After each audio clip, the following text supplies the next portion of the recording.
organized by the UK Centre for Blockchain Technologies.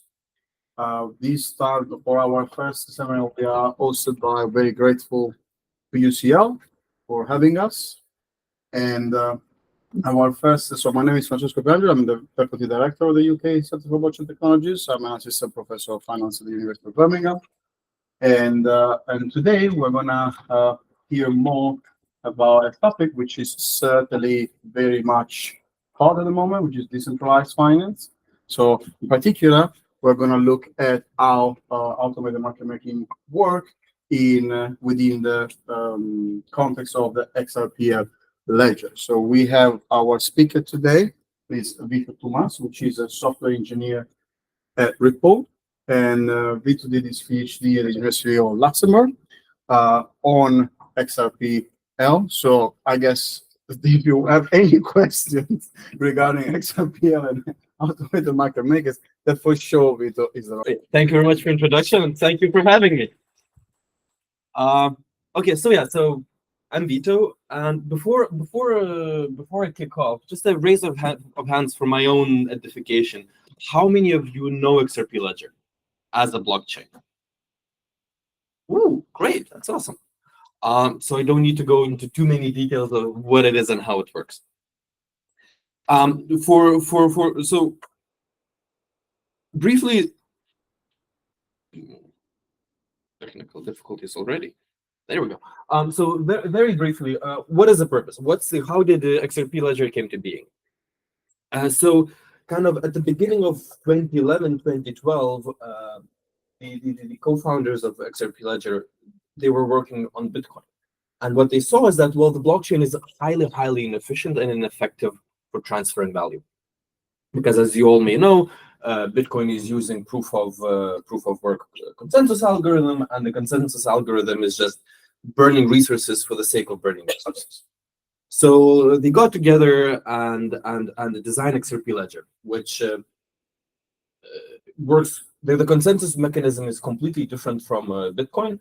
Instead of the validators, the miners racing against each other on XRP Ledger, it's a collaborative process. So we have a bunch of these validator nodes that determine who they trust and vote together to determine which transactions to execute on the blockchain. And another great thing about XRP Ledger is that it's been since day one, it has been running a decentralized exchange because its speed. So to give you an example, Ethereum prior to Ethereum 2.0 used to handle about 15 transactions per second. On XRP Ledger, the paper claim is about 1,500 transactions per second, with about 3 to 5 second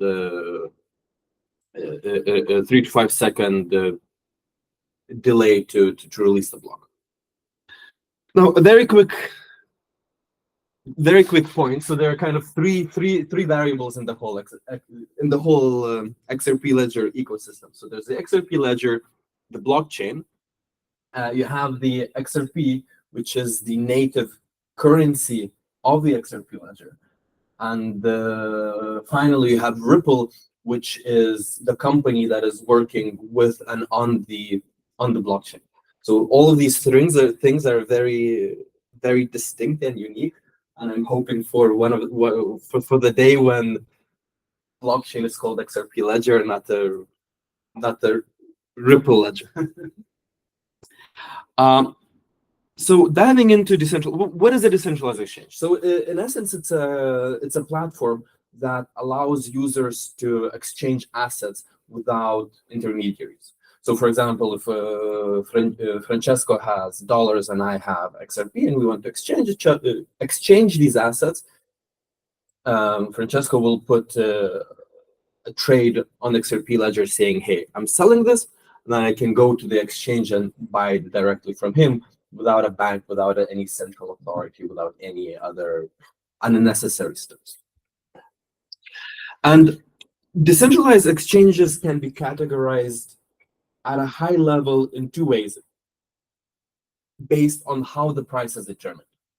On the left hand, we have central limit order books, where the price of the assets is determined manually.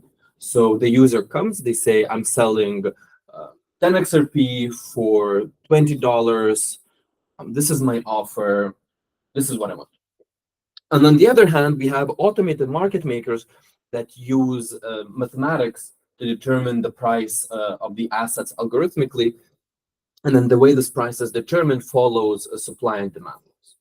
So going a little bit into central limit order books. So like I mentioned, they allow users to exchange assets directly. So somebody comes, they place an order on the chain. And so let's say I'm placing an order to sell 10 XRP for 20 USD. And then Bob comes and he places a buy order saying, hey, I want to buy 10 XRP for 20 USD. The underlying mechanism is a payment engine which matches existing buy orders with the sell orders or existing sell orders with incoming buy orders.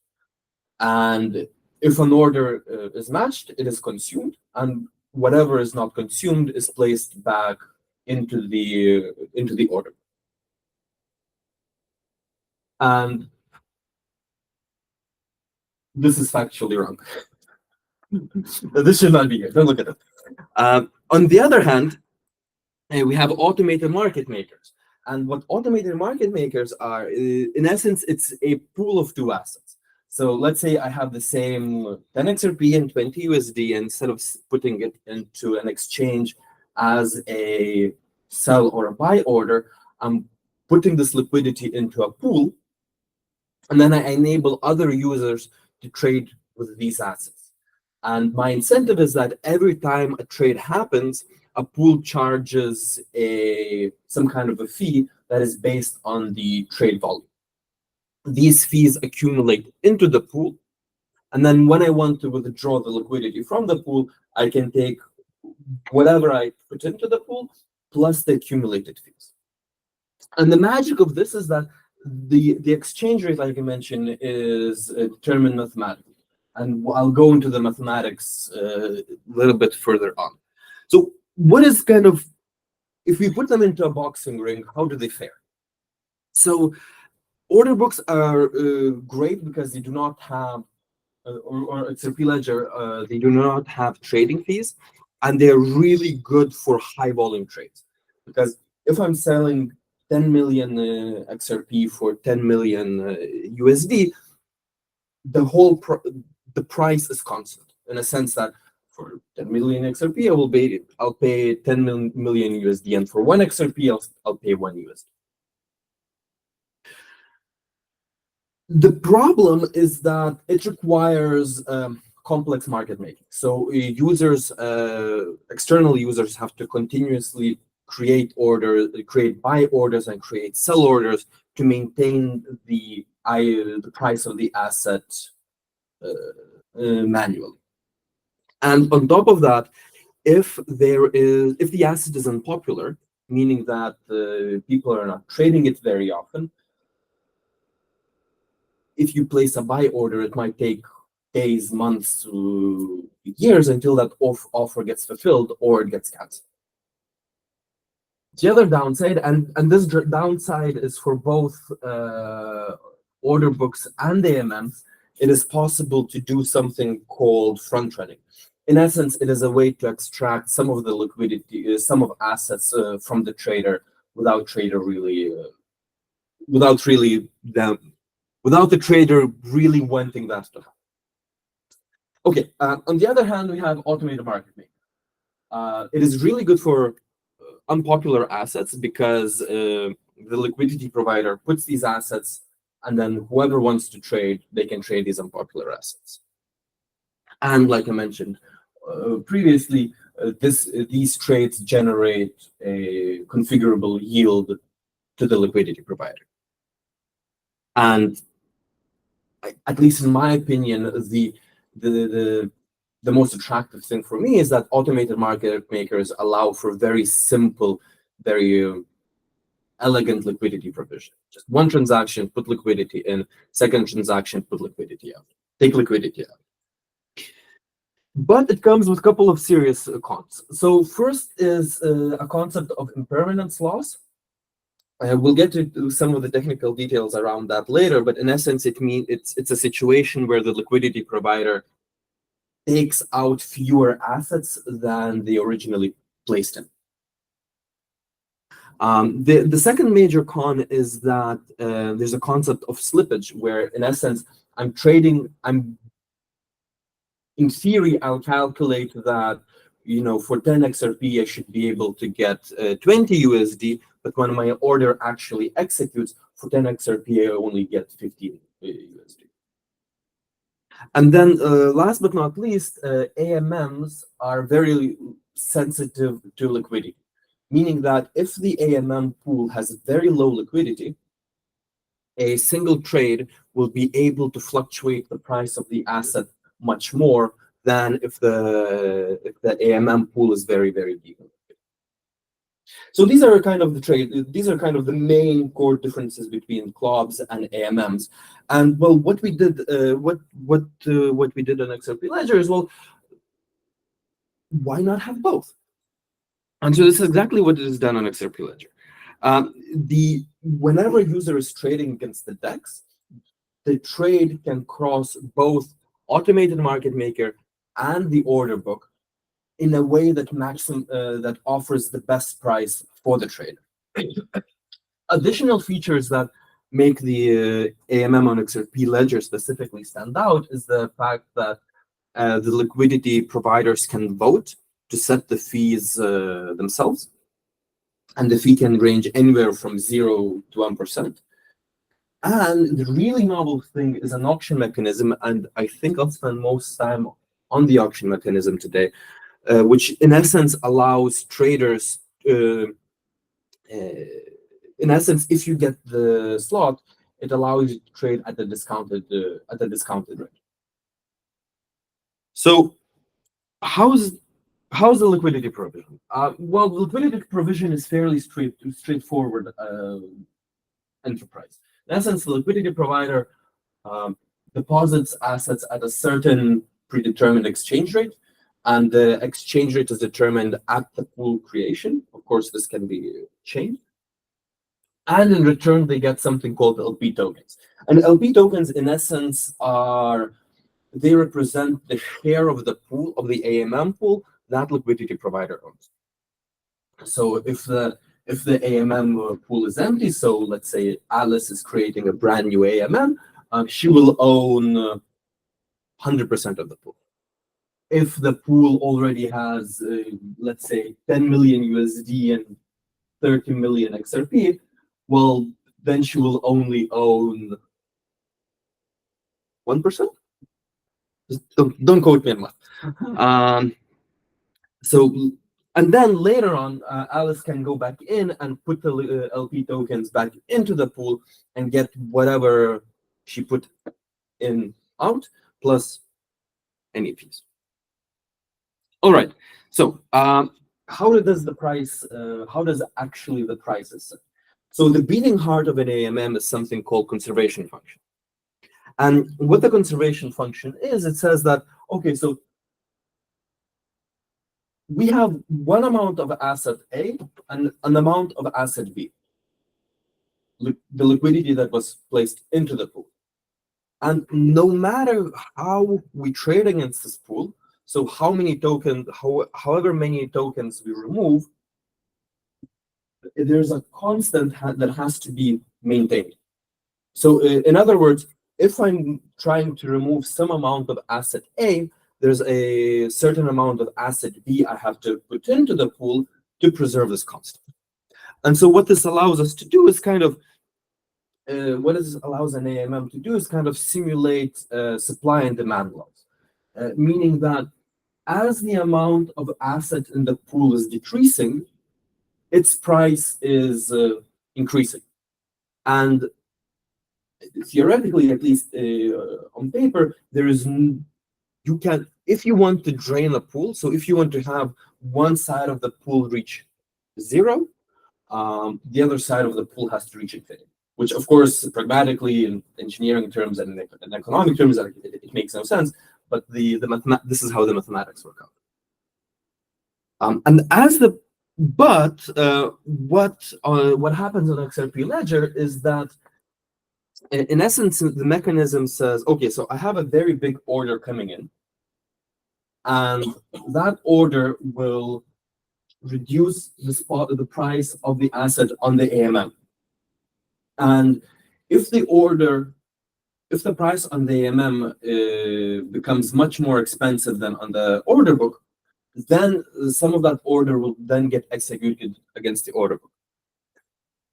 Once the order on the order book is consumed, if the next available offer in the order book is worse than AMM, meaning that the price on the AMM is better, then that part of the order will be executed against the automated market maker.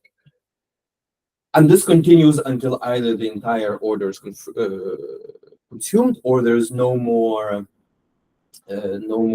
assets can be bought. And so this is the unique part of the XRP ledger, that it allows you to have access both to liquidity that is on AMM, feeding liquidity providers, giving them fees, and on the order book. All in all, making the liquidity deeper. Let's call it that. So the second notable feature that I mentioned is the votable fees. And in essence, the fee is a weighted average of current votes. So the top 8 highest liquidity providers, they can put a vote and they say, okay, I'm voting for the fee to be 0.5%. Then Bob comes in and he puts the vote saying, okay, I want the fee to be 0.5%. 0.4%, and so on and so forth. And then the entire blockchain, all of these votes then are then averaged based on what is the proportion of the pool I own. So, for example, if there are only 2 liquidity providers, Bob owns 99% and I own only 1% of the pool. We're still both of us are still in the top 8 because, well, just the 2 of us. But Bob's vote will have the higher impact. Now the trick, yes, is this a kind of all the top 8 law is something that is set directly by the liquidity pool, or how does the top 8 providers work? Like that particular rule. So the top 8 providers is basically determined based on the amount of liquidity you have contributed into the pool. So it is not a hard, fast rule. It's in essence, it's the top 8 liquidity providers based on the amount of LP tokens they hold. Yeah. Now the thing with setting a votable, setting the fees, that this brings some very interesting questions as well. What is an optimal fee? Because and I don't have the answer. This is the answer for you. This is the answer. This is an academic question in a sense that, well, if I set my fee to 0, it means that I am giving you my assets to trade, but I don't have any incentive to do it. So I'm exposing myself to risk. Now, on the other side of the extreme, if I put the fee at 1%, which is the maximum cap, well, then maybe the traders will not want to trade. So again, there's going to be little interaction with the pool, and again, I will not get any fees. So the question is, well, how do we set the fee optimally, and also how do we set the fee in a decentralized manner? Because the liquidity providers, they might not be speaking to each other. They might be completely different entities that have no interaction. Going forward, so how do we trade against the AMM? Well, it's fairly straightforward. So now let's say Bob wants to put in 1,000 USD, and from the constant product function, we can work out a swap-in formula, which in essence will say, well, if I put in 1,000 USD, how much XRP I will get back? And part of the fee that is being paid, sorry, part of the amount that is being put into the pool also contains the fee. And so what we work, what Alice can work out is that, well, if I put in 1,000 USD, in theory, on paper, given that particular state of the AMM, I should be able to get 2,700 XRP out, which is great. But what can happen in reality is that instead of 27,000, instead of 2,700 XRP, Alice is only getting 2,000 XRP, and this is called slippage. And in essence, the reason why slippage happens is that Alice makes her decision at the current state of the blockchain, right? So, but because the blockchain is producing blocks, and especially in XRP ledger, the blocks are produced fairly quickly. By the time Alice creates her transaction, signs it, submits it, the transaction propagates through the network, it's accepted by the consensus, the state of the ledger might have already changed. So maybe she submits the transaction at block 5, but it's actually executed at block 7. And in the meanwhile, the state of the AMM changed, and now suddenly the 1,000 USD will only fetch her 2,000 XRP. And that's all it slippage is. It is in essence the difference between the expected execution price and the actual price. And one of the results that came out of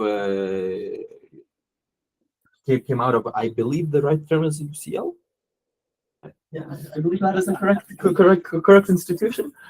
Is that due to the low ledger delay of XRP ledger, the slippage that is experienced by the blockchain is much lower. And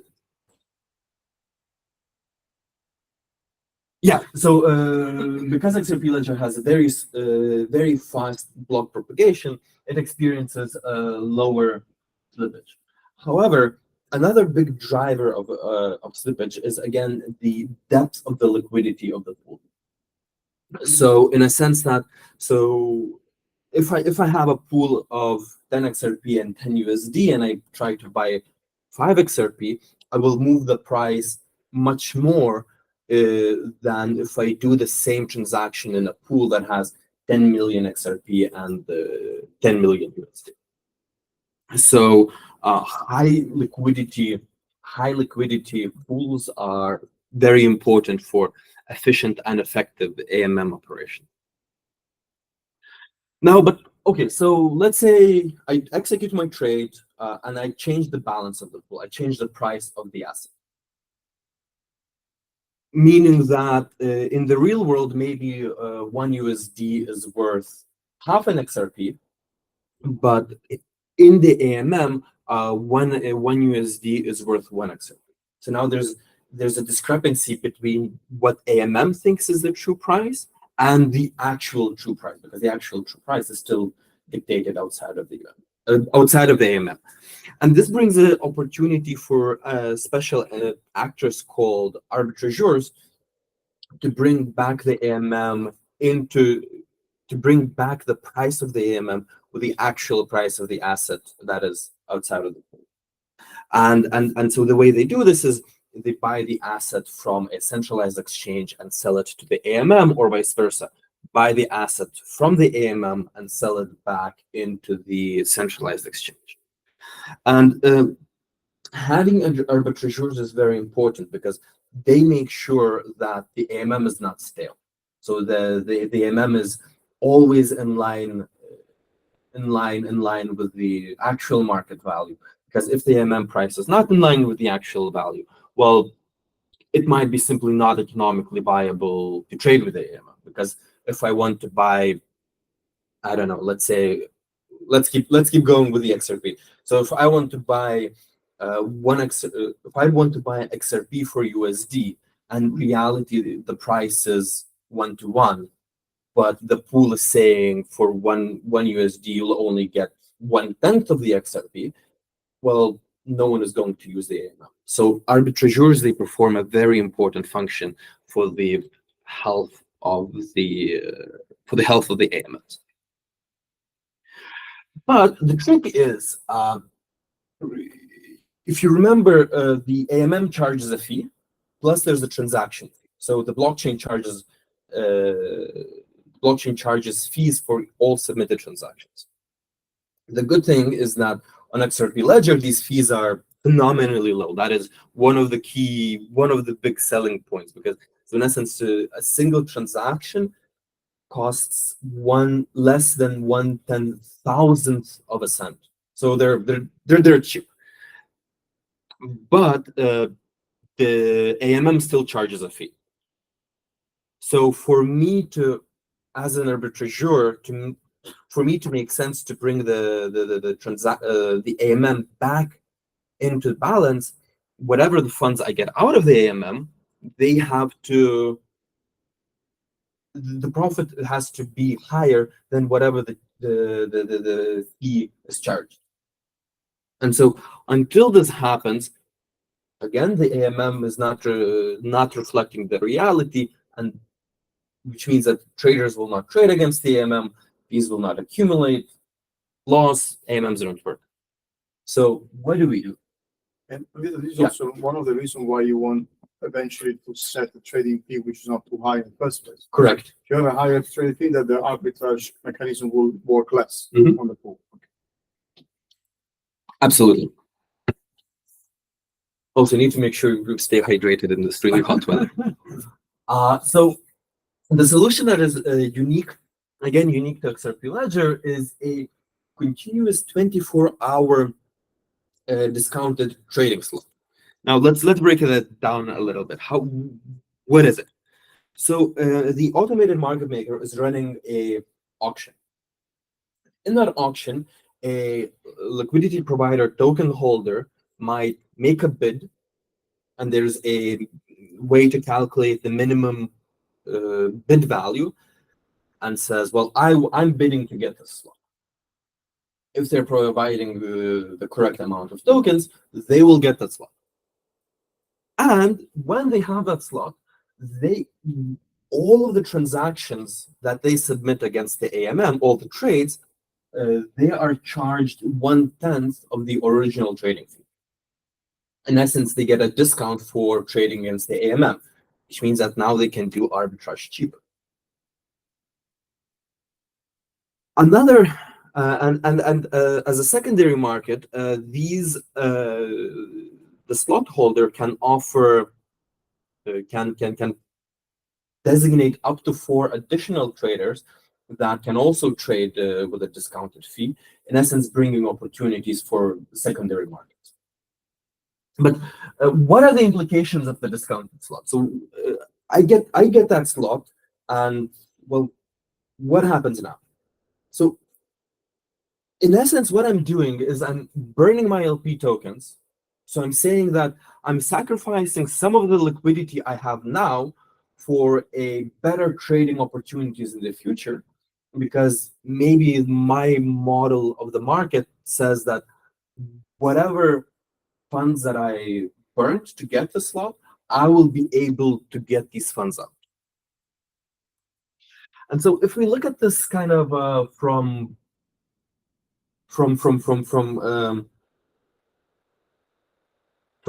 cryptographic perspective, let's say this shows the price divergence of an arbitrary AMM across time.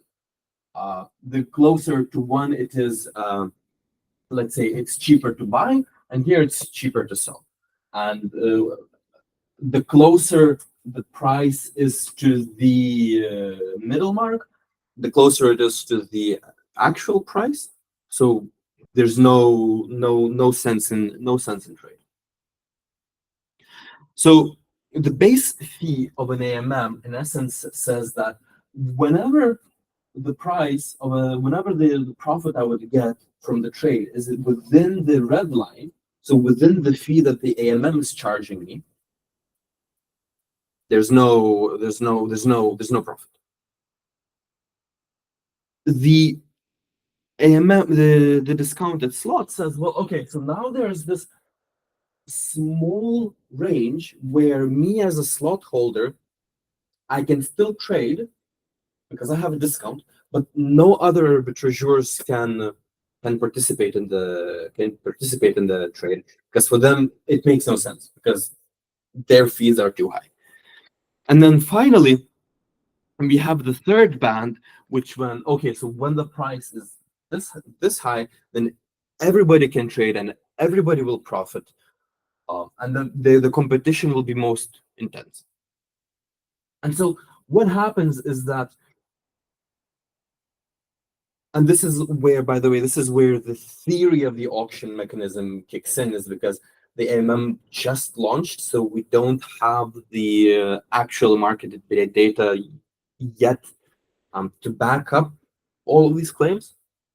But at least what the theory is suggesting. So if the price is in this band,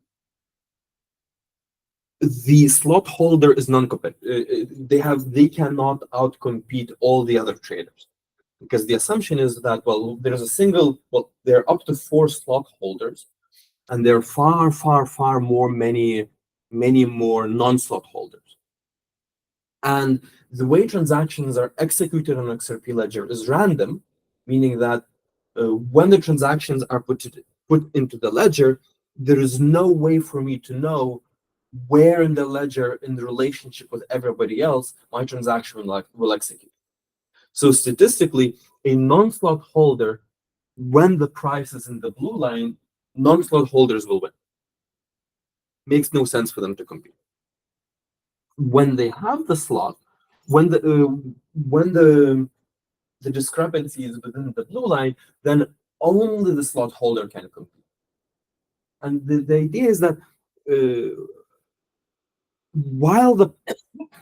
because of very fast block progression and very small fluctuation in the price, the slot holder will be able to capitalize on the small arbitrage opportunity before hitting the green line, in essence capitalizing on all of the arbitrage opportunities,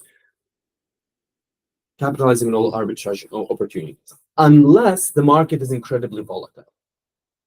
If the market is incredibly volatile and a single transaction can immediately put the profitability in the green line, meaning that suddenly everybody can get the arbitrage opportunity, well, then the slot holder doesn't have any advantage. So this brings kind of, in my opinion, some interesting research questions about the auction system, but also about a little bit more general XRP Ledger decentralized exchange. And so the first question is that so remember, to get the auction slot, I need to burn LP tokens. I need to put away some of the liquidity I have now for the opportunity for profit, for future profits. And the more I pay, the more LP tokens I burn, the better it is for all other liquidity providers, because the value of their LP tokens increase. And so the question is, well, when we're calculating this minimum bid, when we're calculating the amount of LP tokens that are going to be burned, what is the optimal amount? What is the optimal amount of LP tokens to burn, such that I'm still able to recuperate my costs, I'm still able to profit from the AMM, but also the price, what am I saying?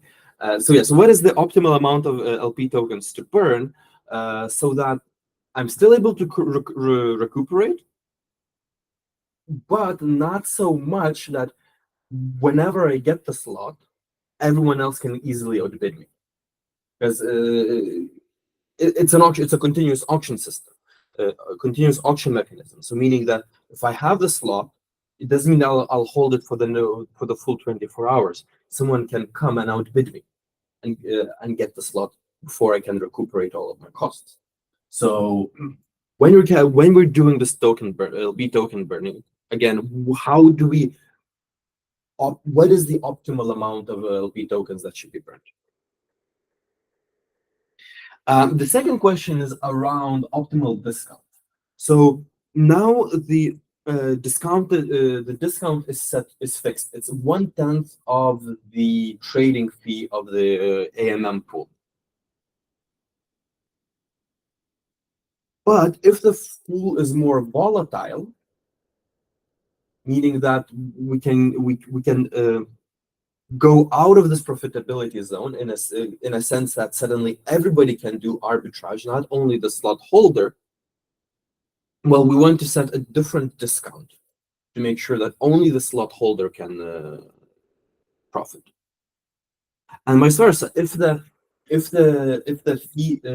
AMM is not very volatile, so the price is fairly fixed, then we want to have the discount smaller, so that again it's only the slot holder, so that always the slot holder gets a competitive advantage. And so the question is that, well, can we, and if we can, how? What is the kind of the mechanism? What is the mathematical model for setting the discount based on the volatility of the AMM pool? And the last bit is around the club integration, and this is kind of one of the more recent findings, is that liquidity providers on the AMM and the liquidity providers on the club, in a strange way, they are competing against each other. Meaning that